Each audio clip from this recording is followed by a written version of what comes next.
Yo, AutoAce fam! Electric motorcycles are getting more popular in the Philippines.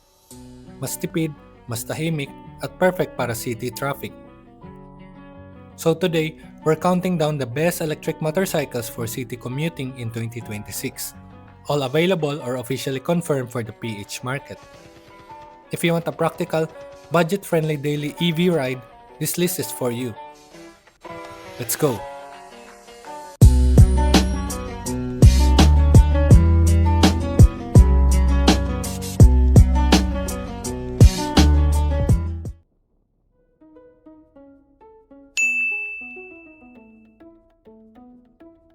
PH Best Budget EV. Price 40 to 50 kilometers. Top speed 40 to 45 kilometers. Perfect for short distance commutes like school, market errands, and barangay routes. Super tipid, super lightweight, and one of the most popular budget EVs in the country. Best for students, moms, city errands.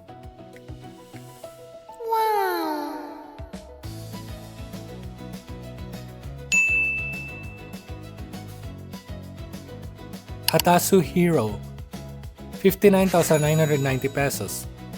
Range 45 to 60 kilometers. Top speed 45 kilometers per hour. A more premium e-mop filled with a sturdy build and bigger battery. Great for daily commuting inside the city without spending too much. Best for daily city riders on a budget.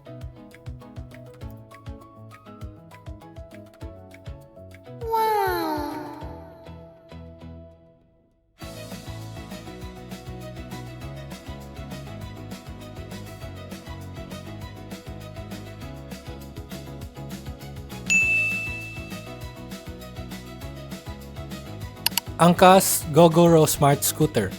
Subscription-based. Launching 2024-2025, rolling into 2026. Range per swap 85 to 100 kilometers. Top speed 90 kilometers per hour. Gogoro is now officially in PH with Angkas.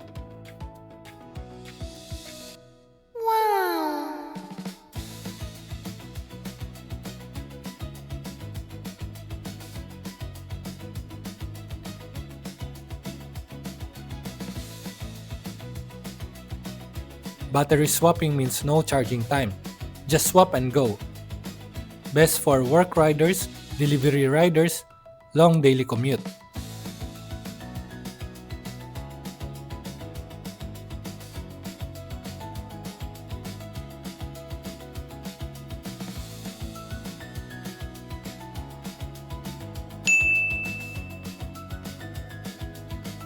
Yadea G5.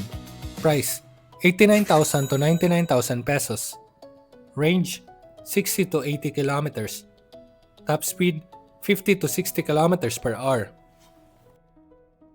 A stylish and premium feel electric scooter with a removable lithium battery. One of the best performers for the price.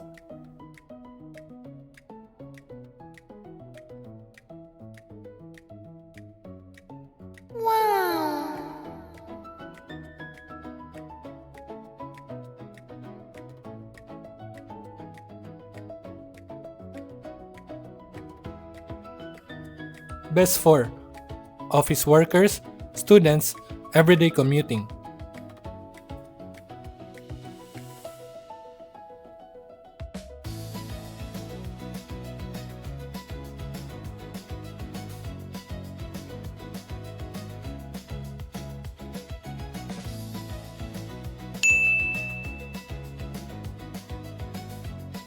Yadea T9.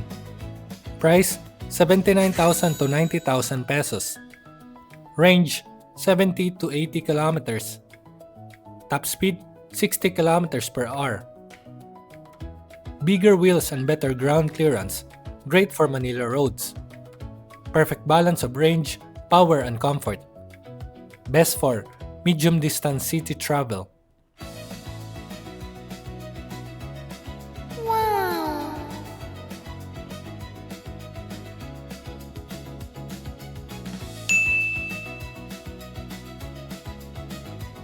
Nwow T10, 59,000 to 63,000 pesos. Range, 40 to 70 kilometers. Top speed, 45 to 50 kilometers per hour. One of the most common e-motorcycles in PH. Cheap parts, easy to maintain, and very tipid. Perfect for city riders who want a basic EV. Best for budget-conscious commuters.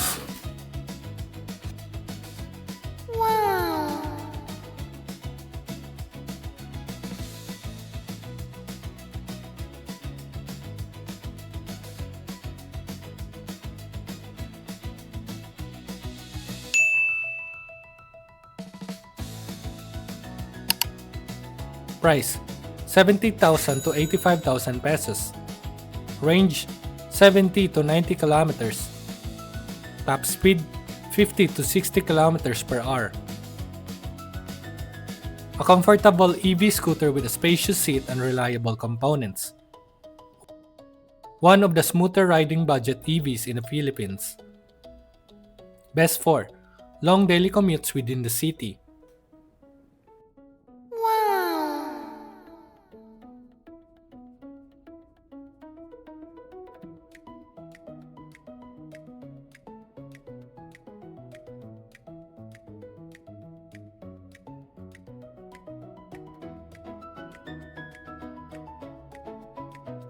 Final verdict.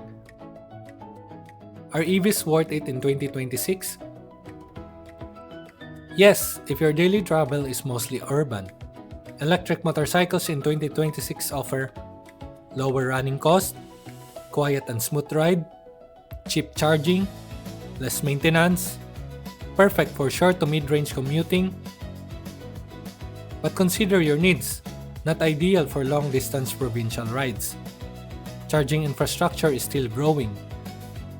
Battery lifespan matters. For pure city commuting, EVs are finally a practical and solid choice for Pinoy riders.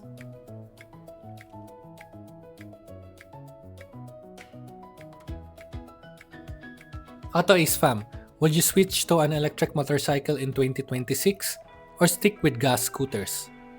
Comment your take below. If this helped you choose your next daily ride, smash like, hit subscribe, and ring the bell for more PH Moto Guides. Ride safe, ride smart. Thanks for watching!